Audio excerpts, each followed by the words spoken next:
मेरे प्रिय विद्यार्थियों, पीडीएस ग्रुप ऑनलाइन में आपका स्वागत है। मैं आपको कक्षा 9 की मैथ्स में जो अभ्यास चल रहा था आपका घन और घनाभ, उसी से रिलेटेड कुछ क्वेश्चन लेकर फिर से आया हूँ। तो क्वेश्चन में क्या होगा आपका, पहले तो आपको घन घनाभ से रिलेटेड सीधे तौर पे सवालें बताई जाती थी, बिल्कुल नॉर्मल। फिर उसके बाद जो सवालें बने घन और आयतन और आपका वक्र पृष्ठ से रिलेटेड कुछ हद तक।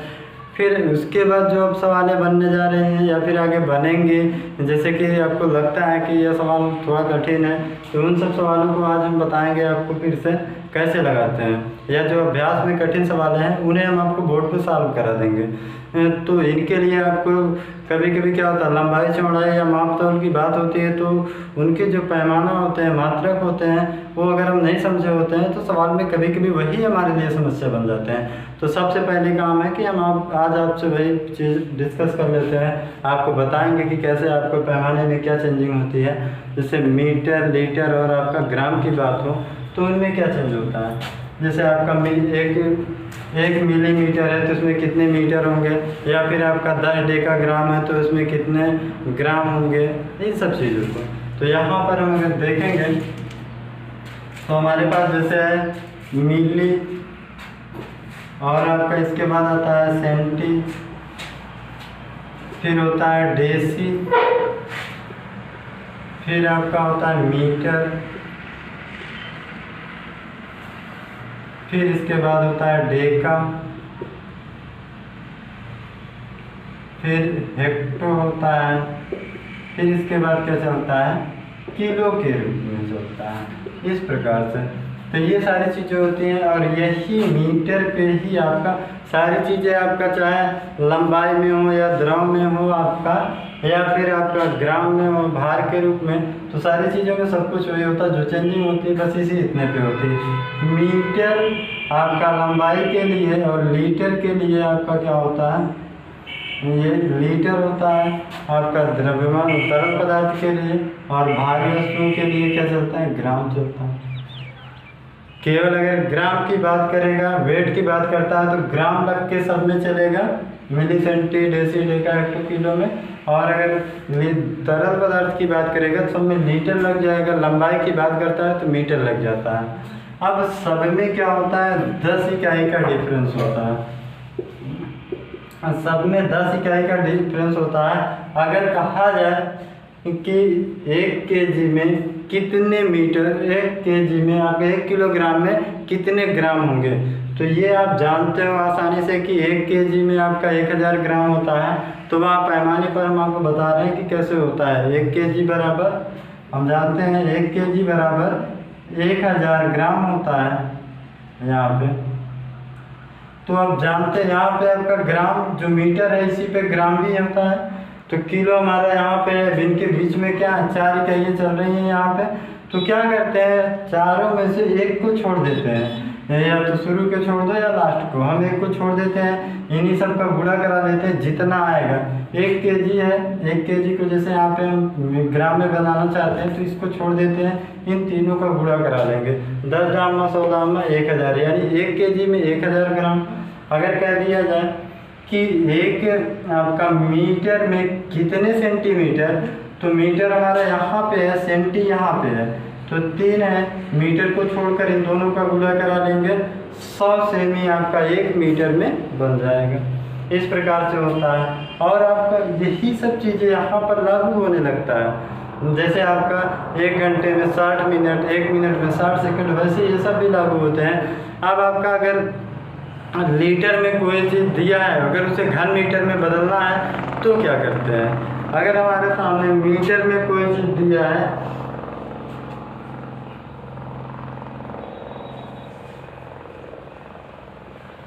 अगर कोई चीज़ हमारे पास लीटर में दिया गया है तो उसे अगर हम घन मीटर में बदलते हैं तो 1000 का क्या होता है, गुणा। अगर घन मीटर में है, अगर हमें उसे लीटर में बनाना है तो 1000 का भाग देते हैं।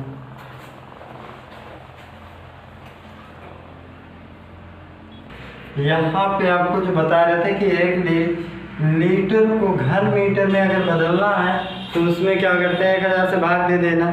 अगर मान लो हमारे पास 500 लीटर है, 500 लीटर है अगर हमारे पास, कोई तरल पदार्थ अगर इसे घन मीटर में बनाना है तो क्या किया जाता है, 1000 से भाग दिया जाता है। तो 1000 से भाग देंगे 1/2 घन मीटर बन जाएगा।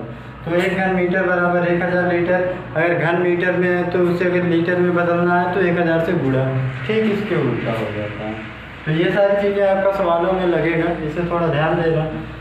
तो सवाल आपका एक यहाँ ऊपर लिखे हैं, इसे कैसे लगाते हैं आइए समझते हैं इस सवाल को।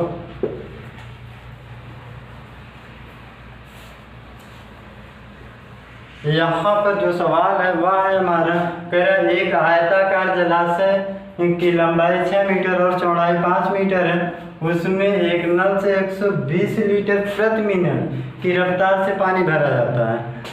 जलाशय में पानी का तल कितने सेमी प्रति घंटा से ऊपर उठेगा। एक आयताकार जलाशय है जिसकी लंबाई 6 और चौड़ाई क्या है 5 है, तो इसमें जल स्तर जो उठता है ऊपर ये पानी का, वह किस स्पीड से उठेगा ऊपर, ये चीज़ पूछ लिया है। अब हम जानते हैं जल स्तर का उठना, ये आपका अगर हम टोटल आयतन जान लेते हैं तो हम सारी चीज़ें यहाँ पता कर सकते हैं। पहली चीज़ हमारा यहाँ पूछा कि इसमें सेमी प्रति घंटा में पूछा है, यानी कि ये सारी चीज़ें मीटर वाली सेमी में बदलना चाहिए, जो यहाँ मिनट की बात किया हुआ घंटे में बदलना चाहिए। अगर ऐसा कर लेते हैं तो हमारा सवाल बन जाएगा। तो आइए देखते हैं यहाँ पे। तो कह रहा है 120 लीटर, आपका 120 लीटर प्रति मिनट बराबर क्या हो जाएगा। अब 120 लीटर प्रति मिनट है, तो 120 लीटर अगर है हमारा, तो इसे हमें किस में बना, 1000 से घन मीटर में है तो आपका क्या होगा, गुणा कराना पड़ेगा। 1000 से गुणा कराएंगे तो अब इसके बाद क्या बन जाता है, यहाँ पे मिनट है तो 1 मिनट में हम क्या है इतने लीटर की बात हो जाती है। अगर हम इसमें क्या है घंटे में बनाना है, चूँकि यहाँ पे घंटे में दिया है तो घंटे में बनाएंगे तो क्या करना पड़ेगा हमारा, तो 1 मिनट में कितने घंटे होते हैं 1/60, 1/60 के रूप में हो जाएगा। तो ये चीज़ बनता है, ये 60 ऊपर जाएगा तो यानी 120 लीटर प्रति मिनट के हिसाब से कितना पानी हो जाएगा, 120 गुणे 1000 गुणे 60 लीटर, ये चीज़ हो जाएगा। जो अगर हम 1 घंटे की बात करें तो 1 घंटे में जो पानी भरेगा वह इतना लीटर भर जाएगा उस लंबाई चौड़ाई के आयताकार में तो भरेगा। तो यह चीज़ हमारी किसके बराबर होगी, जो हमारा आयताकार गड्ढा है जिसकी लंबाई 6 है और चौड़ाई 5 है, उसमें भरेगा इतना लीटर। तो जब भरेगा तो आयतन होगा कुछ, तो आयतन होगा, तो आयतन बराबर क्या होता है, घनाभकार का है तो घनाभ का आयतन क्या होता है, घनाभ का आयतन लंबाई गुणे चौड़ाई गुणे ऊंचाई होता है। तो लंबाई कितना है 5 मीटर है, तो मीटर को 6 मीटर है लंबाई, तो लीटर को मीटर में बदलने के लिए फिर वही पैमाने की बात, यानी 1 मीटर में कितने सेंटीमीटर 100 होते हैं, तो 6 में 100 का गुणा करा दो, 600 सेमी लंबाई हो गई, इंटू चौड़ाई 5 मीटर है तो 100 का गुणा कराएंगे 500 हो जाएगा, इंटू ऊंचाई h जो दिया नहीं है, यानी पानी का रफ्तार जो होगा वो ऊपर किस स्पीड से बढ़ेगा ये ज्ञात करना है, बराबर हो जाएगा 120 गुणे आपका 1000 गुणे 60 इतने लीटर। अब ये दोनों उधर भेज दो, h ज्ञात कर लेते हैं, h बराबर 120 इंटू 1000 इंटू 60 हो जाएगा, बटे हमारा क्या हो जाएगा 600 इंटू 500। अब यहाँ पर देखेंगे तो 2 0 से 2 0 कट गए, 5 से काटेंगे 10 को 2 आया, ये चीज़ कंफर्म हो गया। तो यहाँ ये दोनों जीरो इससे ये इससे कट गया, 6 से काटेंगे तो 6 कट गया, h बराबर बचता है 12 गुणे यहाँ पे 2 बच गया, यानी कि 12 दूना 24, यानी इतना आपका सेमी प्रति घंटे की रफ्तार से पानी क्या होगा ऊपर चढ़ेगा। जो यहाँ पे आंसर होगा वो हमारा ये हो जाएगा। पूछ रहा था कितने सेमी प्रति घंटा की स्पीड से ऊपर जाएगा, तो वह आपका 24 सेमी 1 घंटे में पानी की जल स्तर बढ़ता जाएगा। तो इस प्रकार से ये आपका सवाल होगा, उम्मीद करते हैं समझ में आया होगा। चलते हैं एक और एग्जाम्पल देख लेते हैं आपके अभ्यास का सवाल। यहाँ पर आपके सामने एक सवाल है, कह रहा है यदि एक आयताकार 60 मीटर लंबे और 5 मीटर चौड़े मैदान में कितनी बारिश हो रही है, 5 सेमी वर्षा हो रही है, मतलब जो पानी की बूंदें गिरी वह आपका कितनी ऊंचाई तक आ गई, 5 सेमी ऊंचाई तक आ गई। तो कह रहा है मैदान पर कुल कितने लीटर पानी गिरा, मतलब पानी की मात्रा पूछ लिया कि मतलब एक हमारे पास आयताकार मैदान है जिसकी लंबाई 60 मीटर है और चौड़ाई हमारा 5 मीटर है। तो इसमें बारिश हो गई, जब बारिश हो गई तो बाद में पता चला कि पानी का जल स्तर ऊपर हो जाता है, या आप व्यवहारिक भाषा में गांव क्षेत्र में देखे होंगे कि जब बारिश होती है तो जो धरातल होता है पानी का पृथ्वी से वह ऊपर उठता है, तो इसमें कुछ ऊंचाई पाई जाती है, वही उसी को कहते हैं इतने घन सेमी या इतने सेंटीमीटर वर्षा हुई। तो वही कह रहा है कि 5 सेमी वर्षा हो रही है, तो ये तो लंबाई हो गई है, ये आपका चौड़ाई भी हो गया। अब ऊंचाई h बराबर क्या कह रहा है, 5 सेमी है, ये मीटर में है। तो अब क्या है, आयतन ज्ञात कर लेते हैं, बस हो गया। आयतन ज्ञात करने के लिए ये आपका बिल्कुल सिंपल सवाल बन जाता है। तो यार आयतन ज्ञात करेंगे तो ये भी मीटर में होना चाहिए। ये अगर आपका 5 सेमी को मीटर में बनाएंगे, 1 मीटर में 100 सेंटीमीटर, तो 5 सेंटीमीटर में कितने मीटर, 100 से भाग दे देते हैं, 5/100। जब बड़ी इकाई को छोटी इकाई में बदला जाता है तो गुणा होता है, अगर छोटी इकाई को हम बड़े में कन्वर्ट करते हैं तो भाग होता है। अब ये छोटी इकाई है सेमी और मीटर बड़ी इकाई है, अब ये मीटर में चेंज होगा तो सबका भाग हो जाएगा, बराबर ये हो गया हमारा। अब इसी का हम आयतन ज्ञात कर लेते हैं। घनाभ का आयतन बराबर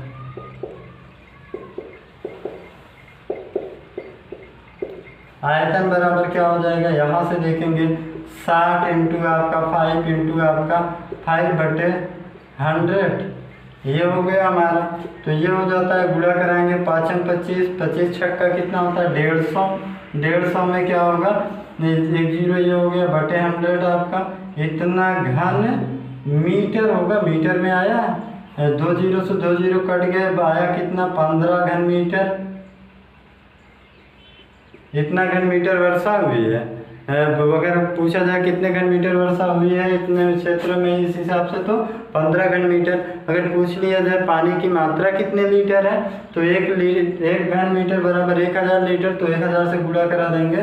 तो यहाँ पे आपका 1000 से गुणा करा देते हैं लीटर में बदलने के लिए, तो ये हो गया 15,000 लीटर।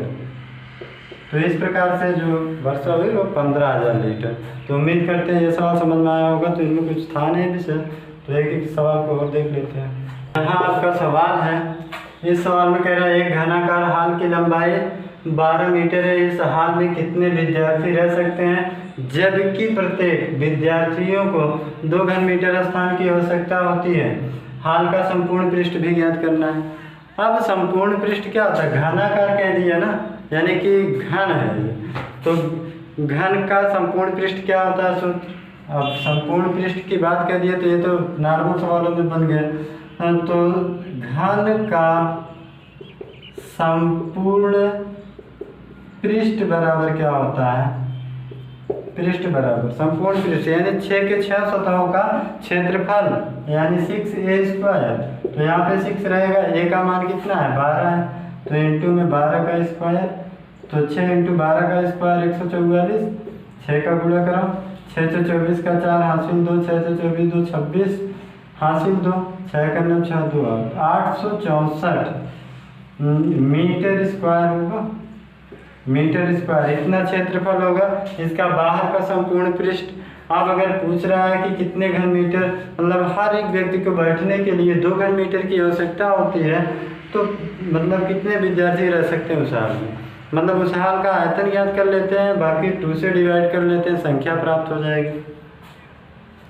तो 2 घन मीटर के आयतन में एक ही व्यक्ति रह सकता है, तो अगर हम पूरे आयतन को ज्ञात कर लेते हैं, उस आयतन में ही इससे भाग दे देते हैं, संख्या बन जाएगी। लिखेंगे घनाभ का आयतन बराबर, वो घन का आयतन बराबर क्या होगा, a क्यूब होता है, यानी भुजा का क्यूब, तो भुजा का क्यूब मतलब 12 का क्यूब, 12 का क्यूब कितना होगा 12 बराबर 144 इंटू 12, गुणा कराएंगे 12 चौक 48, 48 का 8 हासिल कितना होगा 4, 12 को 48 4 52, 52 का 2 हासिल 5, 12 5 17 हो जाएगा। इतना हमारा क्या हो गया, घन मीटर क्या हो गया, आयतन हो गया। अब एक व्यक्ति की संख्या चाहिए, तो व्यक्ति की संख्या तो क्या होगा, विद्यार्थी की संख्या बराबर क्या लिख सकते हैं, या नीचे से लिखेंगे इसी चीज को, तो विद्यार्थी की संख्या बराबर क्या होता है, संपूर्ण आयतन, आयतन बटे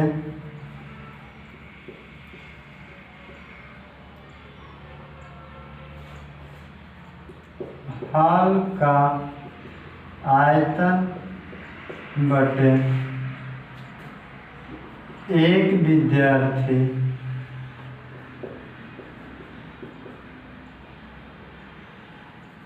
का आयतन, ये चीज। तो यहाँ पे क्या होगा, विद्यार्थी की संख्या बराबर क्या आएगा, टोटल आयतन 17 28 है, एक का कितना है 2, 2 से काट देंगे, 2 8 16 बचा एक, 2 से 12 2 इतना। जो संख्या होगी विद्यार्थियों की वह कितना होगा, विद्यार्थियों की संख्या 864, और यहाँ पे संपूर्ण घन भी 864 आया, यानी दोनों के आंसर सेम है। तो उम्मीद करते हैं ये आपको समझ में आया होगा। तो इसके बाद जो आपके पहले अभ्यास में सवाल छूटे होंगे उनको हम आपको देंगे व्हाट्सएप पे, तो व्हाट्सएप पे उन्हें सॉल्व कर लेना, जो समस्या आएगी उसे हमसे पूछ सकते हो। तो हमारा मोबाइल नंबर है या व्हाट्सएप नंबर 81 27 14 84 33। तो आज के वीडियो में बस इतना ही। सब्सक्राइब कीजिए हमारे चैनल को और बेल दबाना ना भूलें ताकि अगले वीडियो का नोटिफिकेशन आपको आसानी से मिल सके।